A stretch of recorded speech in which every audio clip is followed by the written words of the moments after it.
good evening, and welcome to Conversations in the Den. Today, our guest is Brenda Bailey, who unfortunately suffered a ruptured appendix. So, Brenda, the first question I'm going to ask you is, which I normally ask, is what were your warning signs? What were you feeling prior to having this experience? So I did not have typical symptoms. I actually went to the doctor before my Nobody appendix has ruptured. symptoms. And, but what occurred for me, I have a high tolerance for pain and I never get sick.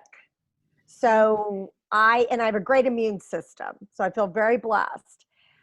What it felt like for me when it actually bursted, like I was feeling like, oh, I have this pain. And I just thought, because I've traveled a lot, I thought it was either food poisoning or a stomach virus. I just thought I had a Okay. really bad stomach virus. So, when did this occur? Oh gosh, this was probably about 12, 13 years ago. Oh, okay. Yeah. So I don't keep track of time, but yeah, it was about then. I'm like, yeah, about then. So you don't know what day of the week it is, I guess. Right. I don't know my left from the right. I have no concept of time, measurements, or anything. I'm being honest. So yeah, Okay. that's me. Okay, so let's get back to your appendix. Um, so what transpired? So what ended up happening is that the pain just kept getting worse and worse. And there was a moment when I did know that it had ruptured, but I just thought it was like, I didn't know it was my appendix. So I'd gone to the doctor, they couldn't find anything wrong. I just was saying I have a pain and they wanted me to do like an MRI, but like, I don't get sick. So that just felt very extreme. Of course, if I'd done the MRI, we would have found it. Lesson learned, opt for the MRI. Normally they don't offer you things, so if they offer, girl, take it. Right. So that was the thing, like, yeah, or ask for it. And again, my family has a medical background. So I'm really clear on like being very clear and asking for things, but it didn't feel necessary. It just felt like, okay, well, and they can't do anything for food poisoning or stomach virus unless you're just, throwing up, profusely, then they can give you something that will stop you, So from you thought throwing you were up and having losing bad period fluids. cramps or But, something? but pardon me? So you thought you were having bad period cramps or something? No, I just thought I had a stomach virus. Okay. I just thought I had a stomach virus. Because those can be pretty, or food poisoning, those can be pretty harsh. They're very hard on you. And so that's what I just thought I had. So So what ended up were happening you is that were I you just kept getting, pardon me? sorry, were you having like any other side effects like diarrhea or anything? No, Mm. just okay. Just the stomach just feeling really, really bad. And the pain getting worse and worse. Okay. And Over how many days? 3 Oh, okay. Wow. bursted appendix for 3 days, folks. It's not a smart thing to do. No. Yeah. Okay, so eventually, My mom looked at me, who is a retired nurse, and said, I think it's time for you to go to the emergency room. I think that there's something mhm. big going on. And I was like, and I was in so much pain at that point that I was like, okay. Yeah, I'll go. Okay. So, had I known, again, here's another thing, I would have called an ambulance because by my mom, like driving me in, we had to wait. And there was a point where, I guess it's that point where, like you're there and it feels like it just gets worse, right? Because you're finally there where you need to be. And And I was like, you're I was laying having, on a gurney, and nobody's paying you any attention. no, I'm sitting in the waiting room. Yeah. Mhm. I'm sitting in the waiting room. I'm Yes. not even on a gurney. And I just looked at my mom and I kept having her massage my shoulder because all of a sudden I was getting this pain in my shoulder. There's some type of relationship. I'm not quite sure, but it's that you get this extreme pain and you start to feel it like in your shoulder. So I was just like, please. So by the time they took me to the back, I mean, like their eyes were popping out like, holy crap. Like they looked at me again, because I have a high tolerance. They were like, why didn't you take an ambulance? Like, how were in? I'm like, what is going on? They're like, you have a bursted appendix. And I was like, oh my gosh, okay. you know? And Wow. so, just people coming in and looking. And I said, I felt like a scene from Grey's Anatomy, like, because I was at a teaching hospital. So a bunch of young interns are coming in and they're all like looking at what's going on. And Oh, just like when you're having a baby, and all of a sudden there's like 50 people in the room, it's an and they're like, audience. um, And geez, and this is what like, ended up happening, so this is the deal with the bursted appendix. You're just getting a high toxicity throughout your whole body. oh, okay. Like it's it's bad. So when And when you say a burst appendix, what is that like? Describe that to me. like your appendix Like is it bursts like open. a cyst? So is there liquid traveling through your body? Like what is happening? Well, because it's a part, it's kind of like it's just a part of a lot of toxins are held in the appendix. So Mhm. it just becomes part of your cells, part of your bloodstream, part of Yeah, so it just, goes into your bloodstream. it goes everywhere. Yes. So so they were looking at me and they're like, we've got to incubate you because we've got to alleviate The what's going toxins on. that are There's too now much traveling through pressure your body. from the burst. And I was like, okay. And the nurse looked at me and she like held my shoulders because I'm like, okay. And she's like, no, no, no, look at me. And I was like, okay. She was like this with me. And I went, okay. And she goes, we're going to put a tube down through Wow. your nose, through your throat. Now, this typically happens for people when they're already under. You don't Right. experience So this, but you have to I was actually awake. experience this. And she just looked at me and she said, so it's going to hurt. I said, okay. And she goes, no, look at me. It's going to hurt. You do not stop breathing through your nose. Do you understand me? And I was like, she was like scared because she was like holding my shoulders. And I was like, okay, okay. And my mom and my sister had started, like tag teaming being there because I was there for a while. And they told my sister she had to leave the room. And so there's a little window, right? That you can see through the door there. And so I see Yeah. my sister Yes. and they do that. And I am telling you, it's like having something just scrape through like your whole esophagus and it is painful. Yes, I know. I remember um having them do that to me um to because they were checking to see if my stroke had anything to do with my heart. So they put a camera down, and I remember it.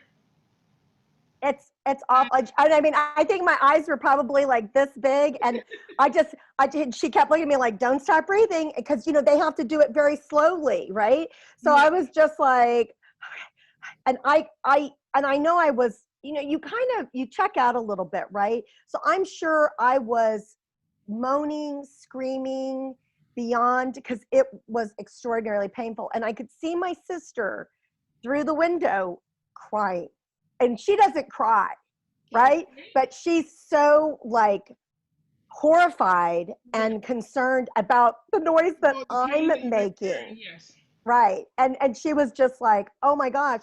And then but it alleviated the pressure instantly, which was part of what was causing a lot of pain as well. So that was Okay. great. But I got to tell you, it took a long time to recover from that piece. Like I had a really hard time swallowing. I had to be sure to keep my throat moisturized because of course, after the in the recovery of it, you don't want to laugh, you don't want to cough, right? Because again, you don't realize how much that affects like your whole core and abdomen area. So that hurts. So you just always want to make sure that you always had a drink of water. You always had like a mint or Okay. So something, a lozenge or something to make okay. sure So that you Brenda, stayed moisturized. what was the cause of this? Nothing, it just happens. Okay. Most people get their appendixes taken out. Most people have appendectomies. It gets caught before it bursts. It's kind of like tonsils. It's just like some people get it removed, some don't. There's Okay. no cause of it. Okay, so this was your first experience with anything with your appendix? It Like was this the was first time I not had been in the hospital since I'd been born. wow. Yeah. Well, that it was a blessing and a curse. Yes. Because if you had known sooner, if you didn't have this high tolerance for pain and you had known sooner, you could have prevented yourself from actually having this experience. And that's not to blame you. That's just to say, your high tolerance for pain allows you to not listen to your body. Right. Well, Yeah. and I attempted to listen. I mean, I can tell you all, I really looked at this but I did attempt to do something for it. I just, nothing could be found. I did not, and they said that you didn't have the typical symptoms. Or, I mean, again, because you want to, like, we always want to blame ourselves. When something like this happens, we want to blame ourselves. And so as you're in your recovery, and this happens with most people, this is what starts going through their mind. They start doing a little video of what all happened prior to it and how they could have prevented it. And so, an appendectomy, it's, done, they do a little cut like this big, they put something down, it's done. I mean, it's easy peasy. The recovery of it is nothing. Okay, Bursted appendix, how would somebody know that they were having a problem with their appendix? the pain, and then they'll do like an MRI and they'll find it. And there are typical symptoms. You can Google it and they'll know, and they'll be like, oh. Obviously, disclaimer, I am not a physician. Where is your appendix? It's Right like, side, it's a left little side? down below, yeah, it's a little down below, kind of like in that abdomen area. I think it's to the left, to be honest, but I'm not exactly sure because they didn't have to do that. That's not where they needed to do the surgery. Right, because it had already burst. Hmm. Yeah. Okay, so So what this kind is the thing. You'll rarely meet anybody that's had a bursted appendix because people die from it all the time. I cannot tell you how many times, like, people would be like, oh my God, you had a bursted appendix. How many stories I had to hear of, oh, my uncle, oh, my cousin, oh, this, oh, that, died from it. And when so I you woke up never in hear until it happens. when I woke up in the recovery room, my surgeon looked at me and he goes, Miss Bailey, you should be dead, right? And I went, I know. Wow. Because I watched the operation. I saw the light, but I was just like, no, I'm not, again, no, I'm not going to do that. Okay, And so the let me reason ask that you a most people die is because the recovery on it, you wished you had died. question. Okay, Death so let seemed me ask easier. I was like, did I really choose to go through this? Death seems like the easier choice, I'm okay, just going to so say. what were you left with after the fact? So Like what what ends you up had happening when you have a bursted appendix, it's not like you have an operation and they stitch you up. Because it had been bursted for 3 days. I'm telling you, like, I don't even remember what it was. I had a wound like this big and this deep. They cannot stitch you up. Your body has to heal itself and it has to wow. close up on its own because of the toxicity and the situation of it. So So what you they have do an is a actual infection KCI in your machine. body. So what do they do? Do they give you medication? How do they clear that out, the toxins out of your body? Your body has to do it itself. And you have raw nerve endings, because of an open wound. And so what they eventually do is, they cover it. The thing is that, like, because of the size of the wound, I'm a short gal. Because of the size of the wound, I had a hard time, like, getting up, getting out, going to the bathroom. It was a big deal. Like, they would ask me, like, make sure you're walking, make sure. And the big thing is that when I was in the recovery room, or actually when I was in the ICU after the operation, Okay. A nurse had told me, because they had me on morphine. She said, listen, you're not going to want to be on morphine because the deal is that they will not send you home with morphine. So you have to Hmm. figure out what you have to manage your pain. You have Yes. to find an It's going alternative. to be And I said, okay. I literally had to stay in the hospital for 11 days okay. because they couldn't, I was in so much pain. So when you have a high level of stress and you're in a tremendous amount of pain, And you're pressing that morphine well, button. no, I didn't take the morphine. I Oh, you didn't take the took the morphine. morphine. I looked at her because I have a high tolerance for pain. I've never had to use painkillers. I was like, okay, well, I don't need the morphine. Go ahead and take it off. And she said, okay. Oh, you crazy. Oh, believe me, I know better now, right? So I'm not on any pain medication because nothing is helping. So, Oh, you're still in pain 13 years later? oh God, no. I Oh. mean, like the whole 11 days that I was there Oh, okay. and after I left, right? Because Yes. you have an open wound. So they looked at me and they said, um, finally, like I was on a weekend, there was a nurse I'd never seen before. And she was helping me up to go to the bathroom because I needed help with everything. Let me tell you, very independent person. It is such a great lesson. And, she's helping me. And I said, just give me a minute because I would have to do like deep breathing because it would Okay, be so just painful just to get, they couldn't give just, you a catheter?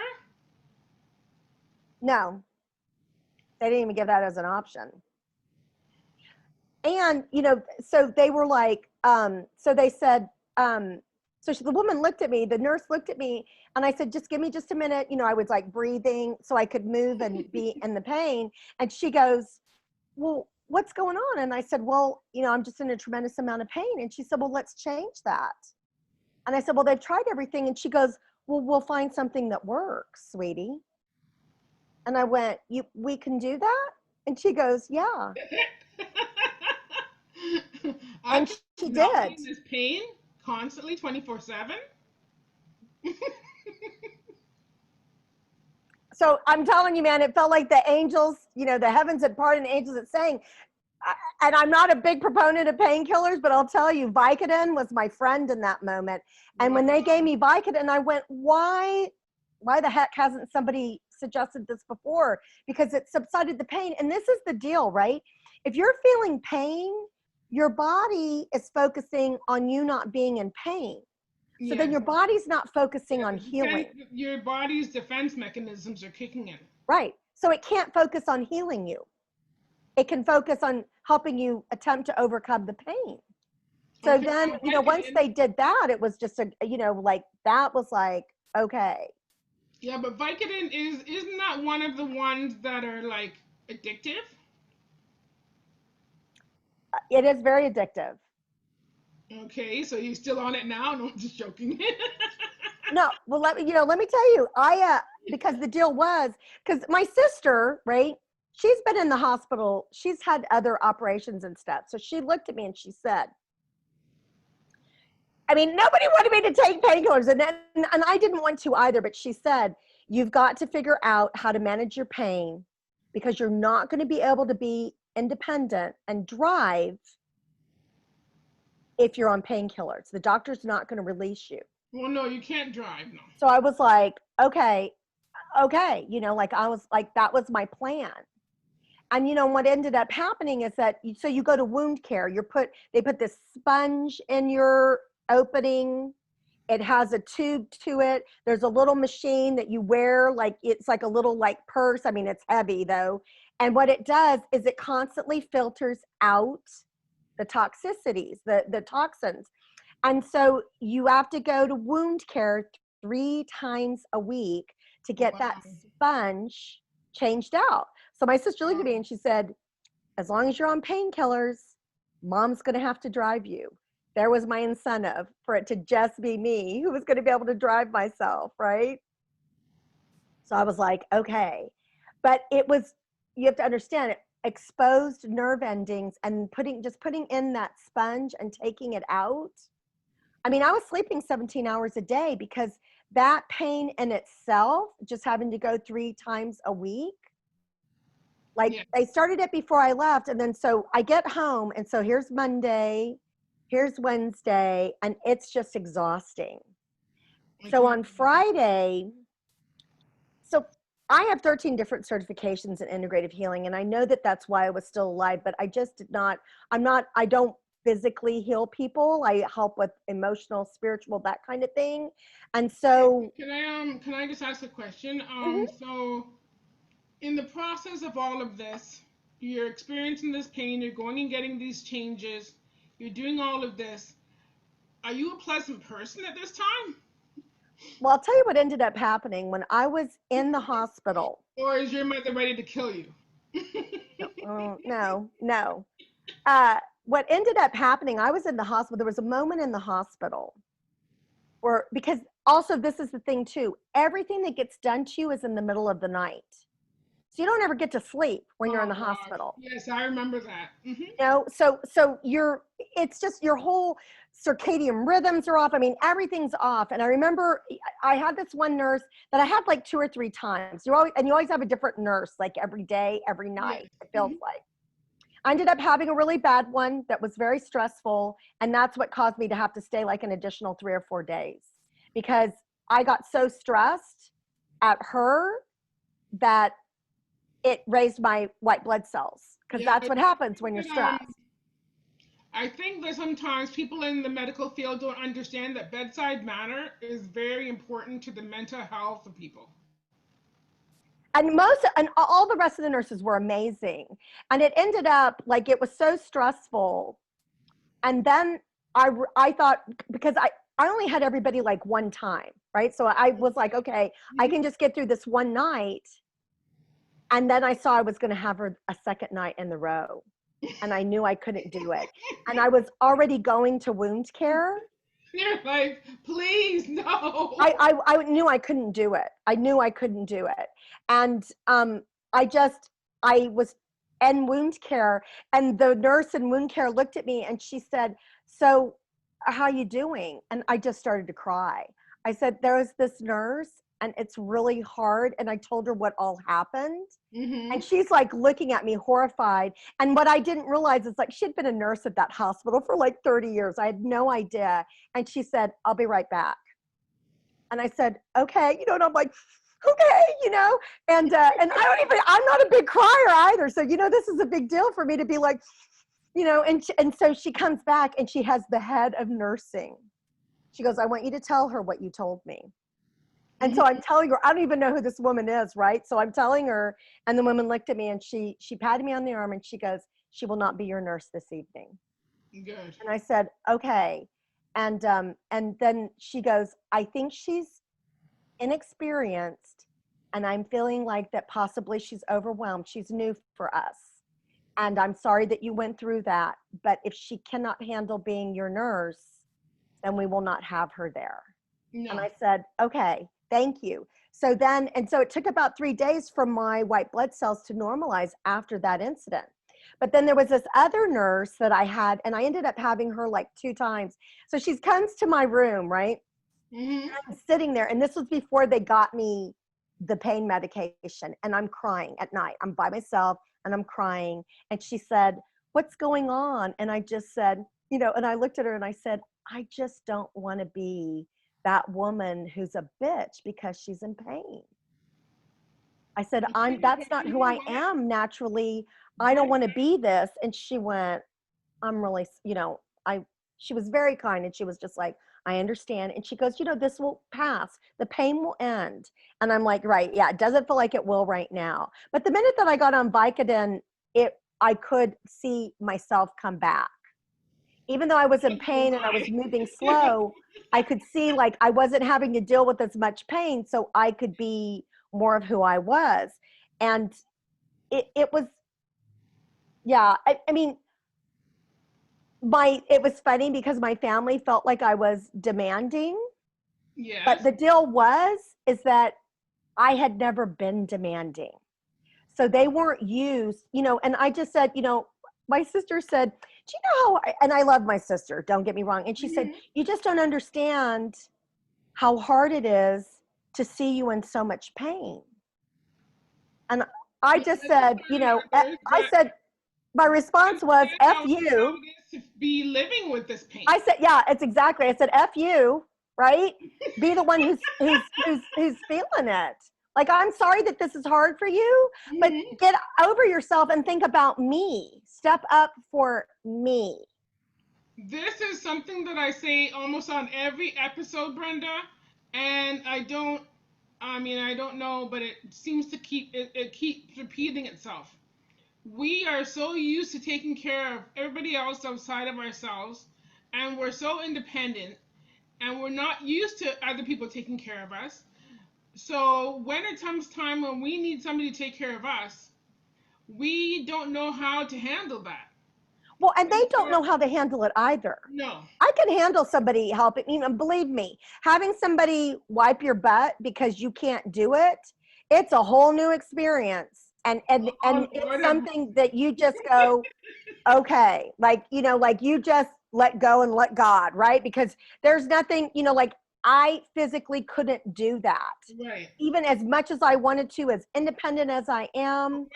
When you were home, did you have support workers come? Your Mm-mm. family had to take care of you? Well, nobody really, I mean, my sister hung out with me for a week, but I was fine.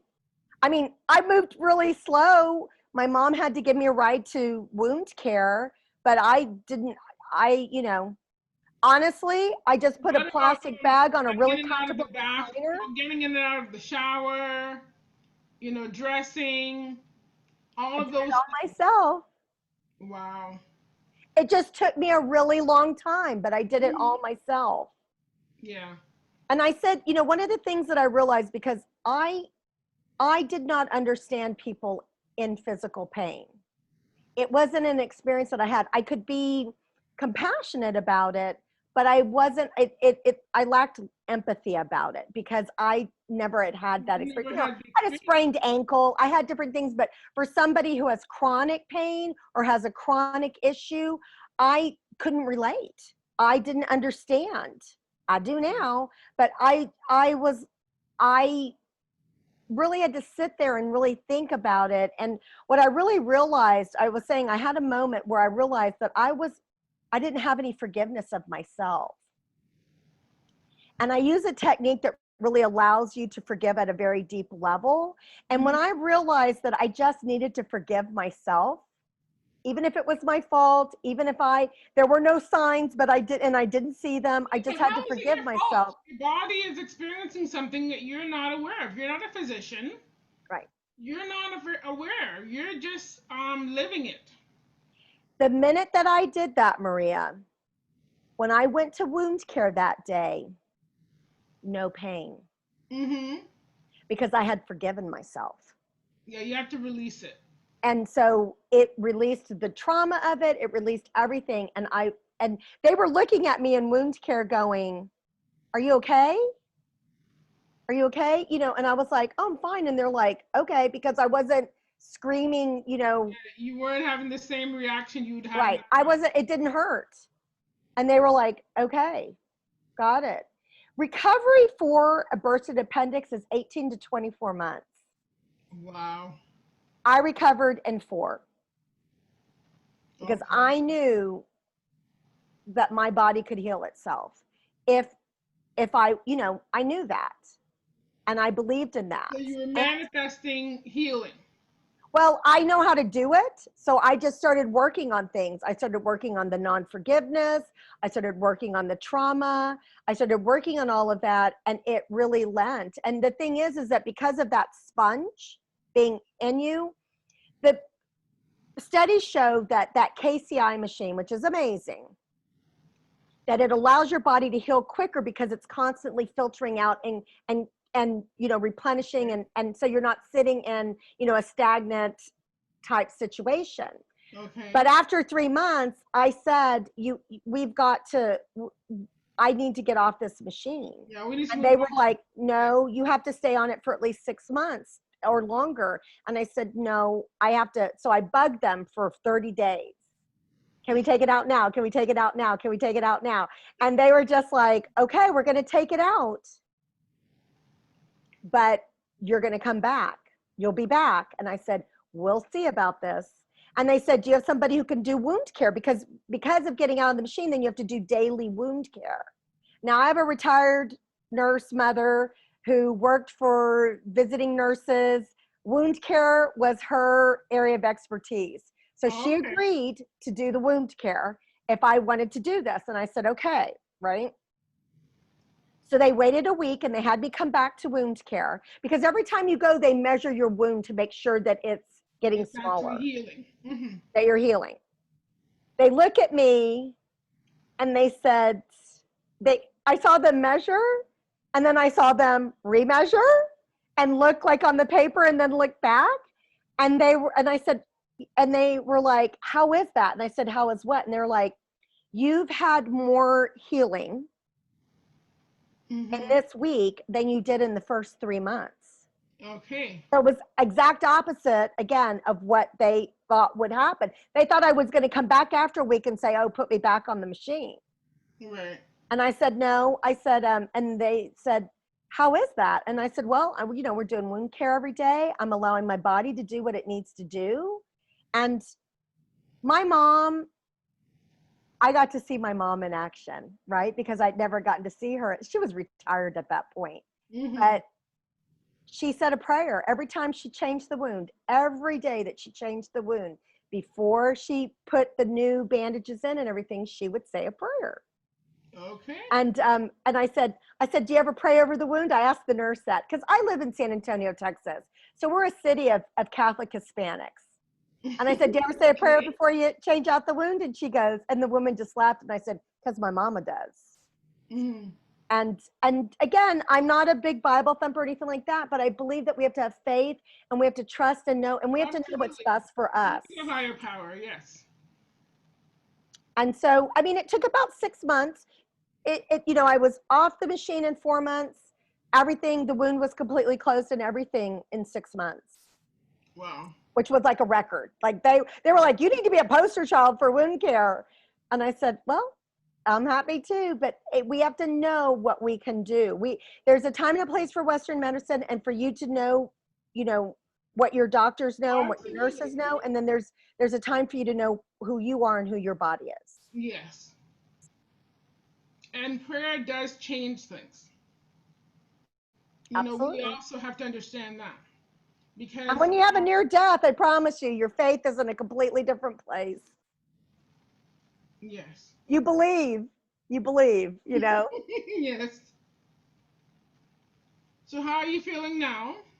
Oh, I have a huge scar, as a result of it having to do that. But other than that, I mean, it's good. It just takes a while. It took a while, like, to get my stamina back up, right? Because my body was still healing, even though, the wound was closed. It just took a lot of energy to heal, and then an energy to get back. And so it took a little while to get the stamina back up.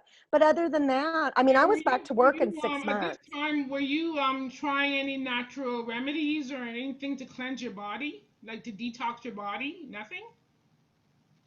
Mm-mm. I would have been detoxing, girl. Well, I wasn't on that much medication. No, I mean to get the toxins out. Oh. Okay, so the big thing that I will tell you what ended up happening is that I would have some issues with abscesses. And that went on for about 6 months. And so there was an abscess that did put me back into the hospital for a day. And I will tell you, Maria, when I went back into the emergency room and they offered me morphine, I accepted it. You're like...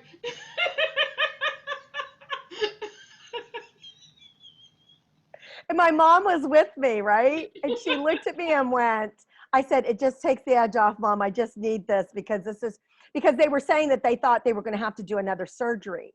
And I just lost it a little bit, right? Because I ain't it going was too through that new. again. No, no, no. Yeah. I was like, I had already, like, it was like, oh my gosh, am I going to have to go through this again and be in the hospital for 11 days? I mean, your mind just kind of, and I was like, yeah, morphine, morphine, please. So I Yeah. could just be like, okay, whatever happens will happen. No Hmm. amount of breathing techniques or whatever else that I know was going to help me in that moment. Morphine was good, and again, I just had it there. Yeah. So Unfortunately, I had a reaction when I had a blood clot in my lung when I was 28. Um, they gave me morphine, and I had a a lot of really bad people have a reaction. reaction to it. Yeah, Oh, I felt it going through my veins. right. Like, oh my gosh. So yeah, so no, I do not use morphine um thing in my file. Like, no. So I would have to find another way. Too bad. It's I'm it's glad it's that not. you. It's pretty good. I'm going to tell you. I can see why people get addicted to it, but in that moment, I was like, I'm glad that I You just said wanted a yes. one up, Yeah, just for this moment. Yes, right. I understand. Yeah, because like had a whole prescription of the Vicodin at home because I stopped taking it, on that Friday when I stopped having pain, when I had forgiven Mhm. myself, I stopped taking it and I finally, flushed it down the toilet, but I, No, you're not I supposed did, to do that. Supposed to bring it back to the pharmacist. okay, listen to what Maria's saying. I don't know what I did with it, to be honest, but No, actually, any medication that is not taken out of my pack, I send it back when they come to bring me the new medication. I send back the old medication with them good to because know. you don't want to pollute the water system. Well, what was really, really, really interesting. So my family has a medical background. Again, I have a high tolerance for pain. If you need medication, I mean, you need to take it. But I wasn't on any medication. So when I'm laying there like this whole time, like when I'm getting checked into the ER and everything, they're like, "And what medications are you on?" And I'm like, nothing." And they're like, "No, no, no. What do you take?" And I'm thinking like, I go, "Well, sometimes when my allergies bother me, I take an antihistamine. Is that what you're asking?" Like I take a Benadryl. Yeah, I was like, what is that what you're asking? And again, because I'm in a lot of pain and I don't know what they're asking. And they're like, no, prescriptions. What prescriptions are you on? And I went, I'm not on anything. And they were like, it was so funny because I finally had to ask, like, I said, is it unusual for somebody to not be on any prescriptions? And they're like, yeah. And I went, oh, okay, I didn't know that. Yeah, I've never taken any medication either. Yeah, Until I had the blood clot in my lung. Then I right, had to take a blood thinner for a short while, I think a couple of weeks. But then that was it. right. But now I've been on medication for 5 years Mm, because I had of my stroke. mm. But Well, if you, it's, again, I'm not saying don't take medication. I'm just saying, know what you want to be on, do your research, vet, know your body.